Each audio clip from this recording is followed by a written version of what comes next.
চাকরি স্থায়ীকরণ ও এনআইডি সেবা স্বরাষ্ট্র মন্ত্রণালয় থেকে ইসিতে স্থানান্তরের 2 দফা দাবিতে কর্মবিরতির কারণে অনির্দিষ্টকালের জন্য বন্ধ হয়ে গেছে এনআইডি সেবা।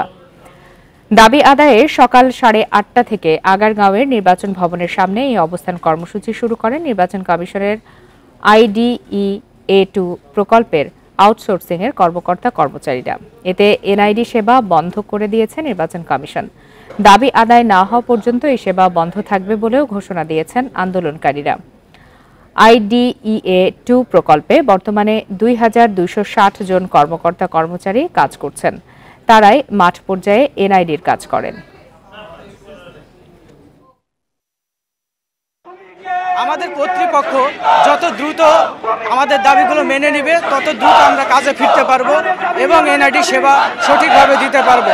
যেহেতু সে এনআইডি সেবা বিঘ্নিত হচ্ছে, আমরা এজন্য জনগণের কাছে ক্ষমা প্রার্থী। আপনারা ধৈর্য ধরেন, এনআইডি সেবা পাবেন। আমাদের দাবিগুলো মেনে নিলে আমরা কাজে ফিরে যাব। আমাদের IDEA2 প্রকল্পকে রাজস্ব খাতে স্থানান্তরের জন্য আমাদের যে 2260 জন জনবল, তাদের সবাইকে রাজস্ব খাতে আমরা স্থানান্তর চাই।